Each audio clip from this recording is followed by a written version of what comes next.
ನಿಮಗ್ ಗೊತ್ತಾ, ಲಾಸ್ಟ್ 5 ತಿಂಗಳಿಂದ ನಮ್ಮ ಇಂಡಿಯನ್ ಸ್ಟಾಕ್ ಮಾರ್ಕೆಟ್ ಅಲ್ಲಿ ನಿಫ್ಟಿಯಲ್ಲಿ ಒಂದೇ ಒಂದು ತಿಂಗಳಲ್ಲೂ ಸಹ ಪಾಸಿಟಿವ್ ಅಲ್ಲಿ ಕ್ಲೋಸ್ ಆಗ್ಲೇ ಇಲ್ಲ.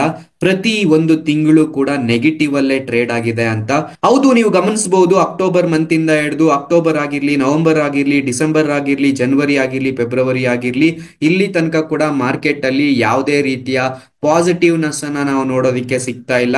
ಕಳೆದ 6 ತಿಂಗಳಿಂದ ಪ್ರತಿ ತಿಂಗಳು ನೆಗೆಟಿವ್ ಅಲ್ಲೇ ಕ್ಲೋಸ್ ಆಗಿರೋದು ನಿಫ್ಟಿ. ಹಾಗಿದ್ರೆ ನಿಫ್ಟಿಯಲ್ಲಿ ಏನಕ್ಕೆ ಈ ತರಹದ ಒಂದು ಮೇಜರ್ ನೆಗೆಟಿವ್ ಫಾಲ್ ಆಗ್ತಾ ಇದೆ? ಹಾಗಿದ್ರೆ ಸ್ಟಾಕ್ ಮಾರ್ಕೆಟ್ ಕ್ರಾಶ್ ಶುರುವಾಗಿದ್ಯಾ? ನಿಫ್ಟಿ ಕ್ರಾಶ್ ಆಗುತ್ತಾ?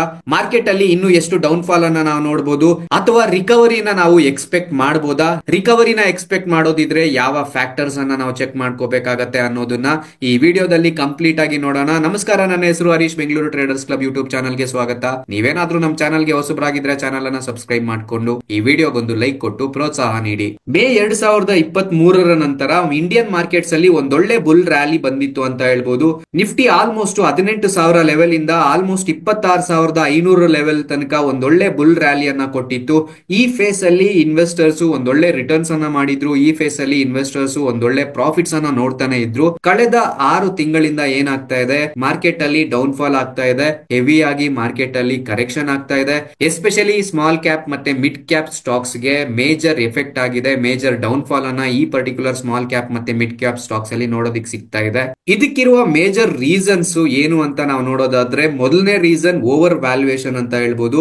ಹೌದು, ಒಂದು ಒಳ್ಳೆ ಬುಲ್ ರ್ಯಾಲಿ ಬಂದ್ಮೇಲೆ ಪ್ರಾಫಿಟ್ ಬುಕ್ಕಿಂಗ್ ಅನ್ನೋದು ನಡೆಯುತ್ತೆ. Especially mid cap small cap stocks ಅಲ್ಲಿ ಪ್ರಾಫಿಟ್ ಬುಕ್ಕಿಂಗ್ ಅನ್ನೋದು ಸಹಜ ಆಗಿರುತ್ತೆ ಸ್ಟಾಕ್ ಮಾರ್ಕೆಟ್ ಅಲ್ಲಿ. ಅದೇ ರೀತಿ ಲಾಸ್ಟ್ ಒಂದು ವರ್ಷ 2 ವರ್ಷದಿಂದ ಒಂದು ಮೇಜರ್ ಬುಲ್ ರ್ಯಾಲಿಯಲ್ಲಿ ಇದ್ದಂತಹ ನಮ್ಮ ಇಂಡಿಯನ್ ಸ್ಟಾಕ್ ಮಾರ್ಕೆಟ್ ಅಲ್ಲೂ ಕೂಡ ಓವರ್ ವ್ಯಾಲ್ಯೂಯೇಷನ್ ಅನ್ನ ನಾವು ನೋಡೋದಿಕ್ ಸಿಕ್ತು. ಫಂಡಮೆಂಟಲಿ ಸ್ಟ್ರಾಂಗ್ ಇರುವ ಎಲ್ಲಾ ಸ್ಟಾಕ್ಸ್ ಒಂದು ಬುಲ್ ರ್ಯಾಲಿಯನ್ನ ಕೊಟ್ಟಿತ್ತು. ಆ ಪರ್ಟಿಕ್ಯುಲರ್ ಸ್ಟಾಕ್ಸ್ ನ ಆಕ್ಚುಯಲ್ ವ್ಯಾಲ್ಯೂಗಿಂತ ಅದಕ್ಕಿಂತ ಮೇಲೆ ಸ್ಟಾಕ್ಸ್ ಟ್ರೇಡ್ ಆಗೋದಕ್ಕೆ ಶುರುವಾಗಿತ್ತು. ಓವರ್ ವ್ಯಾಲ್ಯೂಯೇಷನ್ ಝೋನ್ಗೆ ಸ್ಟಾಕ್ಸ್ ಎಲ್ಲ ಕೂಡ ಹೋಗಿತ್ತು. ಸೊ ಓವರ್ ವ್ಯಾಲ್ಯೂಯೇಷನ್ ಝೋನ್ ಇಂದ ಸ್ಟಾಕ್ಸ್ ಅಲ್ಲಿ ಒಂದಷ್ಟು ಕರೆಕ್ಷನ್ ಅನ್ನೋದು ಕಾಮನ್ ಆಗಿ ಆಗತ್ತೆ. ಆ ಕರೆಕ್ಷನ್ ಮೋಡ್ ಅಲ್ಲಿ, ಕರೆಕ್ಷನ್ ಝೋನ್ ಅಲ್ಲಿ ಪ್ರಾಫಿಟ್ ಬುಕ್ಕಿಂಗ್ ಅನ್ನೋದು ನಡೆಯುತ್ತೆ. ಸೊ ಇದೇ ರೀಸನ್ ಗೆ ಇಂಡಿಯನ್ ಸ್ಟಾಕ್ ಮಾರ್ಕೆಟ್ ಅಲ್ಲಿ ಪ್ರಾಫಿಟ್ ಬುಕ್ಕಿಂಗ್ ಅನ್ನೋದು ನಡೀತು. ಪ್ರಾಫಿಟ್ ಬುಕ್ಕಿಂಗ್ ಅಂತ ನಡೆದಾಗ ಮಾರ್ಕೆಟ್ ಅಲ್ಲಿ ರಿವರ್ಸಲ್ ಅನ್ನ ನಾವು ಎಕ್ಸ್ಪೆಕ್ಟ್ ಮಾಡೋದಕ್ಕೆ ಸಿಕ್ತು. ಇದೊಂದು ಮೇಜರ್ ರೀಸನ್ ಆಗಿದ್ರೆ, ಇನ್ನು ಎರಡನೇದು ಮೇಜರ್ ರೀಸನ್ ಅಂತ ಹೇಳ್ಬೋದು. ಹೌದು, ಫಾರಿನ್ ಇನ್ಸ್ಟಿಟ್ಯೂಷನಲ್ ಇನ್ವೆಸ್ಟರ್ಸ್ ಯಾರಿದ್ದಾರೆ ಅವರೆಲ್ಲ ಒಂದೇ ಸಮನೆ ಲಾಸ್ಟ್ 5 ತಿಂಗಳಿಂದ ಸ್ಟಾಕ್ ಅನ್ನ ಸೆಲ್ ಮಾಡ್ಕೊಂಡು ಬರ್ತಾ ಇದ್ದಾರೆ ಇಂಡಿಯನ್ ಸ್ಟಾಕ್ ಮಾರ್ಕೆಟ್ ಅಲ್ಲಿ. ಯಾವಾಗ US ಅಲ್ಲಿ ಡೊನಾಲ್ಡ್ ಟ್ರಂಪ್ ಅವರು ವಿನ್ ಆದ್ರು, ಅವಾಗ ಅವರ ಕಣ್ಣು US ಕಡೆ ಹೋಗಿದೆ. Almost foreign institutional investors US market ಅಲ್ಲಿ ಇನ್ವೆಸ್ಟ್ಮೆಂಟ್ ಅನ್ನ ಮಾಡೋದಕ್ಕೆ ಶುರು ಮಾಡಿದ್ದಾರೆ. ಸೊ ಅದೊಂದು ಮೇಜರ್ ಫ್ಯಾಕ್ಟರ್ ಆಗಿದೆ. ನೀವು ನೋಡಬಹುದು FIIs ಮತ್ತೆ DIS ಡೇಟಾನ ತೆಗೆದು ನೋಡಿದ್ರೆ. ಸೊ ನೀವೇನಾದ್ರೂ ಸ್ಟಾಕ್ ಮಾರ್ಕೆಟ್ ಗೆ ಹೊಸಬರಾಗಿದ್ರೆ, ನಿಮ್ಮ ಟ್ರೇಡಿಂಗ್ ಜರ್ನಿಯನ್ನ ಶುರು ಮಾಡಬೇಕು ಅನ್ಕೊಂಡಿದ್ರೆ, ನಿಮ್ಗೆ ಟ್ರೇಡಿಂಗ್ ಅಕೌಂಟ್ ನ ಅವಶ್ಯಕತೆ ಇರುತ್ತೆ. ನೀವು ಎಂ ಸ್ಟಾಕ್ ಬೈ ಮಿರಾಯಿ ಅಸೆಟ್ ಅವರ ಟ್ರೇಡಿಂಗ್ ಅಕೌಂಟ್ ಅನ್ನ ಓಪನ್ ಮಾಡಬಹುದು, ಡಿಮ್ಯಾಟ್ ಅಕೌಂಟ್ ಅನ್ನ ಓಪನ್ ಮಾಡಬಹುದು. ಇದೊಂದು ಸೆಬಿ ರಿಜಿಸ್ಟರ್ಡ್ ಫರ್ಮ್ ಆಗಿದ್ದು, ಈಕ್ವಿಟಿ ಇರಬಹುದು, ಡೆಲಿವರಿ ಇರಬಹುದು, ಮ್ಯೂಚುವಲ್ ಫಂಡ್ ಮತ್ತೆ IPOs ಮೇಲೆ 0 ಬ್ರೋಕರೇಜ್ ಇರುತ್ತೆ. ಅದೇ ರೀತಿ ಅಕೌಂಟ್ ಓಪನಿಂಗ್ ಫೀ ಕೂಡ ಕಂಪ್ಲೀಟ್ ಆಗಿ 0 ಇರುತ್ತೆ. ಫ್ರೀ ಅಕೌಂಟ್ ಓಪನಿಂಗ್ ಇರುತ್ತೆ. ಅದೇ ರೀತಿ ಅಕೌಂಟ್ ಮೇಂಟೆನೆನ್ಸ್ ಫೀಸ್ ಕೂಡ 0 ಆಗಿರುತ್ತೆ. ಯಾವುದೇ ರೀತಿಯ ಫೀಸ್ ಇರೋದಿಲ್ಲ. ಫ್ಲೆಡ್ಜ್ ಕ್ರಿಯೇಷನ್ ಚಾರ್ಜಸ್ ಕೂಡ 0 ಇರುತ್ತೆ. Charges on call and trade services ಕೂಡ 0 ಆಗಿರುತ್ತೆ. ಇನ್ನು one of the lowest brokerage fees ಆಗಿರುತ್ತೆ ಕೇವಲ ₹5 per order on intraday futures, options, MTF ಮತ್ತೆ ಕರೆನ್ಸಿ ಮೇಲೆ ಕೇವಲ ₹5 ಇರುತ್ತೆ ಬ್ರೋಕರೇಜ್ ಅನ್ನೋದು. ಸೊ ಇದರಲ್ಲಿ ನಾವು ಪೇ ಲೇಟರ್ ಅನ್ನುವ ಆಪ್ಷನ್ ಅನ್ನ ಯೂಸ್ ಮಾಡಿ ಸ್ಟಾಕ್ಸ್ ಮೇಲೆ ಇನ್ವೆಸ್ಟ್ಮೆಂಟ್ ಅನ್ನ ಮಾಡಬಹುದು. ಅದರ ಇಂಟ್ರೆಸ್ಟ್ ರೇಟ್ ಕೇವಲ 6.99% ಪರ್ ಆನಮ್ ಇಂದ ಸ್ಟಾರ್ಟ್ ಆಗ್ತಾ ಇದೆ. ಹೋಲ್ಡಿಂಗ್ ಪೀರಿಯಡ್ ಬಂದು ಅನ್ಲಿಮಿಟೆಡ್ ಇರುತ್ತೆ. ಇಲ್ಲಿ 20% ನಿಮ್ಮ ಫಂಡ್ ಆಗಿದ್ರೆ 80% ವರೆಗೂ ಕೂಡ ಎಂ ಸ್ಟಾಕ್ ನಿಮ್ಗೆ ಫಂಡಿಂಗ್ ಅನ್ನ ಕೊಡುತ್ತೆ. ಸೊ ಆ ಫಂಡಿಂಗ್ ಇಂಟ್ರೆಸ್ಟ್ ರೇಟ್ ಬಂದು ಅಬೌವ್ 5 crore ಆಗಿದ್ರೆ 0.0192% ಇದ್ರೆ, ಅಬೌವ್ 25 lakh to 5 crore ವರೆಗೂ ಕೂಡ ಕೇವಲ 0.0274% ಆಗಿರುತ್ತೆ. ಅಪ್ ಟು 25 lakh ವರೆಗೂ ಕೂಡ 0.0411% ಇರುತ್ತೆ. Low hair cut high funding ಅನ್ನ ಫಂಡ್ ಮಾಡುತ್ತೆ.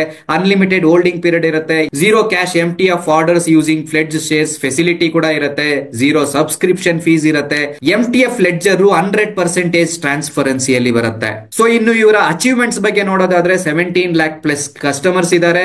1 ಯೂಸರ್ ಆನ್ ಬೋರ್ಡ್ ಆಗ್ತಾ ಇದ್ದಾರೆ ಎವ್ರಿ 50 ಸೆಕೆಂಡ್ ಗೆ. ಅದೇ ರೀತಿ 80 crore ಪ್ಲಸ್ ಟ್ರೇಡ್ಸ್ ಅನ್ನ ಫೆಸಿಲಿಟೇಟ್ ಮಾಡಿದ್ದಾರೆ. 4 ಸ್ಟಾರ್ ರೇಟಿಂಗ್ ಇದೆ. ಅದೇ ರೀತಿ 2.6 lakh ಪ್ಲಸ್ ಯೂಸರ್ಸ್ ಇದನ್ನ ರೆಫರ್ ಮಾಡ್ತಾ ಇದ್ದಾರೆ. 3 ರೆಫರಲ್ಸ್ ಓಪನ್ ಆಗ್ತಾ ಇದೆ ಪರ್ ಮಿನಿಟ್ ಗೆ. ಸೊ ಓವರ್ ಓವರ್ ಆಲ್ ಆಗಿ ಒಂದು ಪವರ್ಫುಲ್ ಪ್ಲಾಟ್ಫಾರ್ಮ್ ಆಗಿರುತ್ತೆ, ಕಾಂಪಿಟೇಟಿವ್ ಪ್ರೈಸಿಂಗ್ ಜೊತೆಗೆ ಗ್ಲೋಬಲ್ ಬ್ರ್ಯಾಂಡ್ ಕೂಡ ಆಗಿರುತ್ತೆ. M stock trading account registration link ನಮ್ಮ ವಿಡಿಯೋನ ಡಿಸ್ಕ್ರಿಪ್ಷನ್ ನಲ್ಲಿ ಇರುತ್ತೆ, ಈಗಲೇ ಚೆಕ್ ಮಾಡಿ.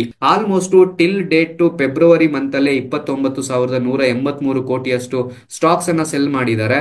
ಇನ್ನು ಲಾಸ್ಟ್ 6 ತಿಂಗಳ ಡೇಟಾನ ನಾವು ಚೆಕ್ ಮಾಡಿದ್ರೆ ಜನವರಿ 2025ರಲ್ಲಿ 87,000 ಕೋಟಿ ಸ್ಟಾಕ್ಸ್ ಅನ್ನ ಸೆಲ್ ಮಾಡಿದ್ದಾರೆ, ಡಿಸೆಂಬರ್ ಇಲ್ಲಿ 17,000 ಕೋಟಿ ಸ್ಟಾಕ್ಸ್ ಅನ್ನ ಸೆಲ್ ಮಾಡಿದ್ದಾರೆ, ನವೆಂಬರ್ ಅಲ್ಲಿ 45,000 ಕೋಟಿ, ಅಕ್ಟೋಬರ್ ಅಲ್ಲಿ ಮೇಜರ್ 1,14,000 ಕೋಟಿಯಷ್ಟು ಸ್ಟಾಕ್ಸ್ ಅನ್ನ ಸೆಲ್ ಮಾಡಿದ್ದಾರೆ.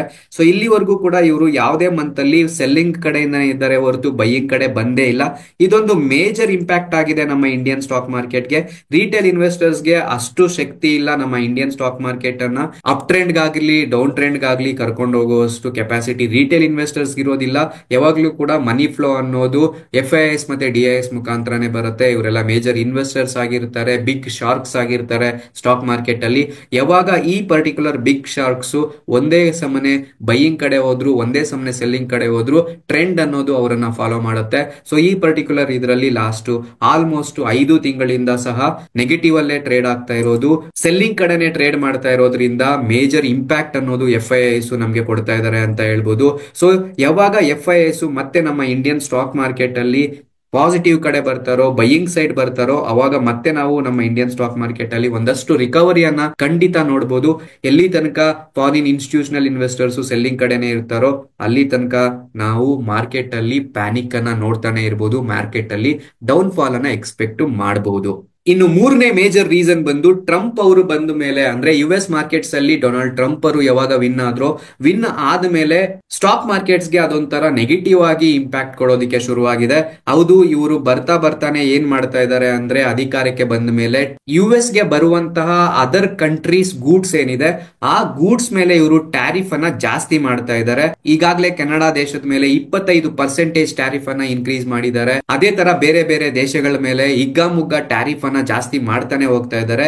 ಸೊ ಇದೊಂದು ನೆಗೆಟಿವ್ ಆಗಿರುತ್ತೆ ಸ್ಟಾಕ್ ಮಾರ್ಕೆಟ್ಸ್ ಗೆ. ಎಸ್ಪೆಷಲಿ ಈ ಭಯ ನಮ್ಮ ಇಂಡಿಯನ್ ಸ್ಟಾಕ್ ಮಾರ್ಕೆಟ್ ಇನ್ವೆಸ್ಟರ್ಸ್ಗೂ ಕೂಡ ಇದೆ. ಸದ್ಯಕ್ಕಂತೂ ಇಂಡಿಯಾ ಮೇಲೆ ಟ್ಯಾರಿಫ್ ರಿಲೇಟೆಡ್ ಯಾವುದೇ ಇನ್ಫಾರ್ಮೇಶನ್ ಇರಲಿಲ್ಲ. ಅದೇ ರೀತಿ ಎಕ್ಸ್ಪರ್ಟ್ಸ್ ಪ್ರಕಾರ ಇಂಡಿಯಾದ ಮೇಲೆ ಟ್ಯಾರಿಫ್ ಅನ್ನೋದು ಅಷ್ಟೊಂದು ಎಫೆಕ್ಟ್ ಆಗೋದಿಲ್ಲ ಅಂತ ಕೂಡ ಎಕ್ಸ್ಪೆಕ್ಟ್ ಮಾಡ್ತಾ ಇದ್ದಾರೆ. ಸೊ ಆ ತರ ಏನಾದ್ರೂ ಆದ್ರೆ ಇಂಡಿಯಾ ಮೇಲೆ ಟ್ಯಾರಿಫ್ ರೇಟ್ ಅನ್ನ ಟ್ರಂಪ್ ಅವರು ಜಾಸ್ತಿ ಮಾಡಿಲ್ಲ ಅಥವಾ ಯಾವುದೇ ರೀತಿಯ ನಿರ್ಧಾರ ತಗೊಂಡಿಲ್ಲ ಅಂದ್ರೆ ಅದೊಂದು ಪಾಸಿಟಿವ್ ಆಗಿರುತ್ತೆ.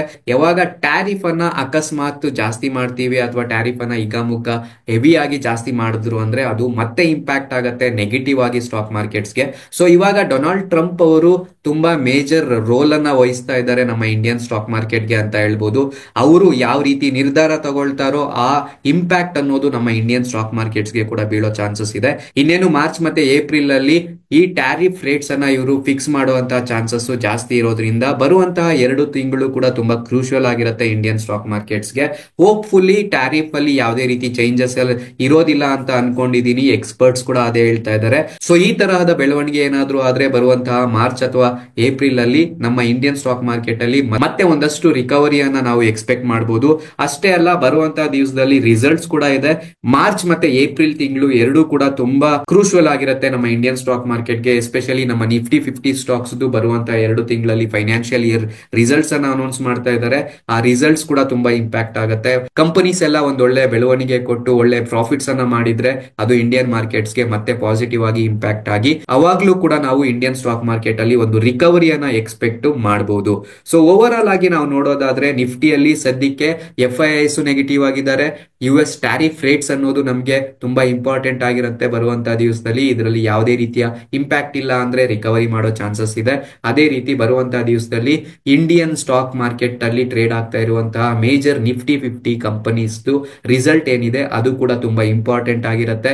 ರಿಸಲ್ಟ್ ಎಲ್ಲ ಪಾಸಿಟಿವ್ ಆಗಿದ್ದು ನಮ್ಮ ಇಂಡಿಯನ್ ಸ್ಟಾಕ್ ಮಾರ್ಕೆಟ್ ಮತ್ತೆ ರಿಕವರಿ ಆಗಿ ಮೇಲೆ ಹೋಗುವಂತಹ ಚಾನ್ಸಸ್ ಜಾಸ್ತಿ ಇರುತ್ತೆ. ಬರುವಂತಹ ಮಾರ್ಚ್ ಮತ್ತೆ ಏಪ್ರಿಲ್ ತಿಂಗಳು 2 ಕೂಡ ತುಂಬಾ ಇಂಪಾರ್ಟೆಂಟ್ ಆಗಿರುತ್ತೆ. ಹೋಪ್ ಈ ಇನ್ಫಾರ್ಮೇಶನ್ ನಿಮಗೆ ಯೂಸ್ಫುಲ್ ಆಗಿರುತ್ತೆ ಅಂತ ಭಾವಿಸ್ತಾ ಇದ್ದೀನಿ. ಇದೇ ರೀತಿ ಸ್ಟಾಕ್ ಮಾರ್ಕೆಟ್ ನ ಕನ್ನಡದಲ್ಲಿ ಈಸಿಯಾಗಿ ಅರ್ಥ ಮಾಡ್ಕೊಳ್ಳೋದಕ್ಕೆ ಯೂಟ್ಯೂಬ್ ಚಾನಲ್ ಅನ್ನ ಸಬ್ಸ್ಕ್ರೈಬ್ ಆಗಿ ಈ ವಿಡಿಯೋಗೊಂದು ಲೈಕ್ ಕೊಟ್ಟು ಪ್ರೋತ್ಸಾಹ ನೀಡಿ. ಸಿಗೋಣ ಮತ್ತೊಂದು ವಿಡಿಯೋದಲ್ಲಿ. ನಮಸ್ತೆ, ಜೈ Karnataka. Investments in securities markets are subject to market risks. Read all the related documents carefully before investing.